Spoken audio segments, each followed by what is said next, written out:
देखिए, प्रधानमंत्री हैं, कहीं भी जा सकते हैं। जो विपक्ष के लोग हैं उनका तो विपक्षी को मिर्ची लग रहा है। तो जो काम करते हैं तो उसके लिए बुराई, नहीं करते हैं उसके लिए बड़ाई।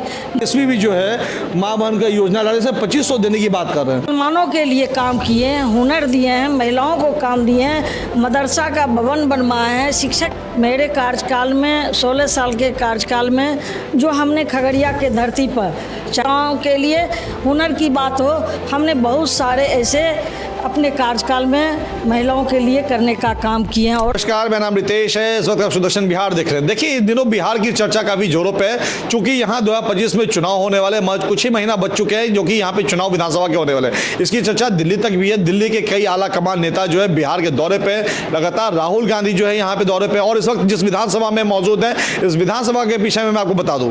देखिए, यहाँ 7 नदियाँ, 4 संगम और 52 धाराएं। जी हाँ, मैं बात कर रहा हूँ खगड़िया की। और यहाँ पे जो नाम आता है खगड़िया जैसे जाना जाता है, वो रणवीर यादव के कारण जाना जाता है। और दूसरी बात, उनके इस कार्यसत्ता को जो उन्होंने संभाला है, हमारे साथ पूरन देवी यादव है, जो कि जदयू के खेमे से आती है और ये सिटिंग सीट है जदयू की। और जदयू के चीजों को इन्होंने शुरू से संभालते हैं। एक महिला होकर के काफी बड़ा काम किया इन्होंने, जनता के बीच हमेशा रहने का काम किया है, जनता के बीच में काफी लोकप्रिय नेता है। और एक बात मैं और बता दूं कि 11.7% महिलाएं जो विधायक है, जिसमें से सबसे ज्यादा जनता के बीच लोकप्रिय नेता हमारे सामने मौजूद है। मैम, सबसे पहले धन्यवाद है हमारे इस चैनल में आपको भी, चैनल को और दर्शकों की भी धन्यवाद जो देख रहे हैं। मैम, जनता के बीच आप जा रहे हैं, पिछले बार जो कांग्रेस के नेता थे, इस बार टिकट उनका कटने वाला है, क्या कुछ कहेंगे इस पे? देखिए, यहाँ जनता का जो विश्वास और जो काम होना चाहिए, जो जनप्रतिनिधि बने, वो विश्वास पर खड़े नहीं उतरे हैं, ना ही जनता का यहाँ कोई कार्य किए हैं। इसीलिए जनता उनको नकार चुकी है यहाँ। मैम, अभी हाल में ऑपरेशन सिंदूर हुआ, जब मोदी आ रहे हैं बिहार को सौगात देने के लिए, लोग उस पर टिप्पणियां कर रहे हैं कि कहीं ना कहीं ऑपरेशन सिंदूर के बहाने बिहार चुनाव को भंजाया जा रहा है। इसमें मैम कितनी सच्चाई है? देखिए, प्रधानमंत्री हैं, कहीं भी जा सकते हैं। जो विपक्ष के लोग हैं उनका कहना है विपक्ष की बात बोलना, अपना निकल जाना विपक्ष की बात बोल करके।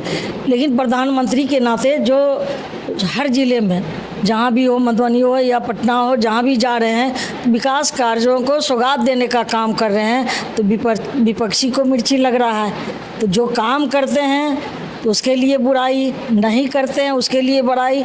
लेकिन जो हमारे आदरणीय नरेंद्र मोदी जी हैं, देश के नेता हैं, प्रधानमंत्री हैं, और कहीं भी जा सकते हैं और कहीं भी कार्य कर सकते हैं। मैम, अभी झारखंड में चुनाव हुआ था, वहाँ पे हेमंत सोरेन ने माई बहन योजना लाई थी। उसी तरह से तेजस्वी भी जो है माँ बहन का योजना लाने से 2500 देने की बात कर रहे हैं। अगर मैम कुल जनसंख्या बिहार की देखी जाए महिलाओं की, तो बिहार का उतना बजट नहीं है, कहाँ से देंगे तेजस्वी इतना रुपया? देखिए, सबसे पहले सरकार उनकी आएगी तब माई बहन की योजना चालू होगा। कहीं ना कहीं छल है, क्या है? जनता को प्रलोभन दिया जा रहा है, क्या दिया जा रहा है? देखिए, जब आते हैं क्षेत्र में अपना अपना मैनिफेस्टो लोग करते हैं, देते हैं, लेकिन हमें लगता है कि नहीं बोलना चाहिए ये चीज़। जब अपने घर में माई बहन को सुरक्षित नहीं रख सकते हैं, तो माई बहन योजना कहाँ से लागू कर सकते हैं? हमारा यही विचार है। मैम, देखिए, ओबीसी की भी जुड़ने की बात हो रही है महागठबंधन में। कहा जा रहा है कि मुस्लिम वोट जो है भटक चुके हैं और मुस्लिम वोट जो है एक कत जो है महागठबंधन को समर्थन देंगे। क्या मैम एनडीए में वैसे मुस्लिम नेता नहीं है जी? आप मुस्लिम नेताओं को एनडीए में भरोसा नहीं है जिस तरह से वो ओबीसी, और क्या है उसमें कहीं कोई फायदा होने वाला है महागठबंधन को?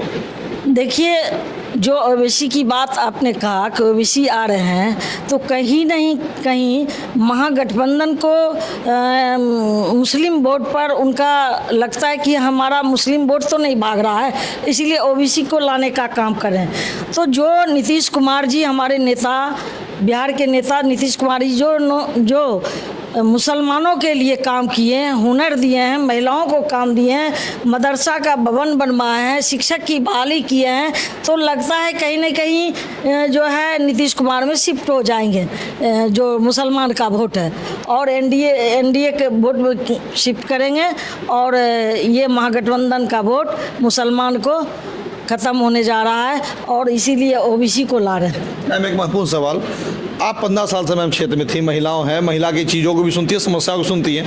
आप जब पहली बार चुन के यहाँ विधायक बनी, तो यहाँ आपने किन किन समस्याओं को देखा, उसमें से कितने निवारण हो गए?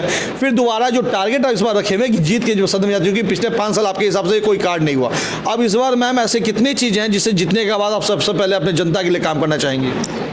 देखिए, हमारे क्षेत्र में जो भी समस्या था मेरे कार्यकाल में 16 साल के कार्यकाल में जो हमने खगड़िया के धरती पर, चाहे वो शिक्षा हो, चिकित्सा हो, मेडिकल कॉलेज की बात हो, चाहे इंजीनियरिंग की बात हो, रोड हो, सड़क हो, पुलिया हो, चाहे महिलाओं को सुरक्षा की बात हो या महिलाओं के लिए हुनर की बात हो, हमने बहुत सारे ऐसे अपने कार्यकाल में महिलाओं के लिए करने का काम किए हैं और आवाज़ उठाने का सदन में काम किए हैं। इसीलिए बढ़ चढ़ के हमारे चुनाव में सबसे ज़्यादा महिलाएं पुरुष से आगे रहती है और वोट देने का काम करती है। क्या कुछ संदेश देना चाहेंगी मैम अपने जनता को हमारे चैनल के माध्यम से? चुनाव आ रहा है, जनता को संदेश देना चाहते हैं 2025 में आप फिर हमें वोट दीजिए। खगड़िया के सम्मान के लिए, प्रतिष्ठा के लिए और विकास के लिए आप हमें वोट दें और 2025 में आप हमारे हाथों को मजबूत करें और हम लोग श्री नीतीश कुमार जी के हाथों को मजबूत करने का काम करेंगे, मुख्यमंत्री बनाने का काम करेंगे, एनडीए को मजबूत बनाने का। आपने सुना ये पूर्व विधायिका की बात है, काफी सरलता से इन्होंने बेखौफी से कहा कि महिलाओं के उत्थान की ये बात करी और इन्होंने साफ शब्दों में कह दिया कि जनता मालिक है। जनता ने अगर पिछले बार मुझे निकाला है तो इस बार जनता ही जिताएगी, क्योंकि जनता के लिए लगातार 16 वर्षों से ये कार्य कर रही है। और जिसमें ये आई थी यहाँ विधायक बनके, काफी कुछ यहाँ कमी थी इस खगड़िया विधानसभा में, और 5 सालों में जनता जो है, काफी लोग आते हैं इनके दरबार पे कि मैम अब उसके काफी कामें हैं वो नहीं हो रही है, लेकिन अब इन्हें ये लग रहा है कि नजदीक आ रहा है चुनाव, जनता इन्हें जिताएगी और फिर से ये विधानसभा पहुंचेगी। मैम हमारी भी शुभकामनाएं जीत के आप इस विधानसभा जाए और यहाँ की जनता का आवाज जो है आप सदन में उठाएं। फिलहाल से तमाम खबरों के लिए बने हमारे साथ मैं तिश्मत का खगड़िया।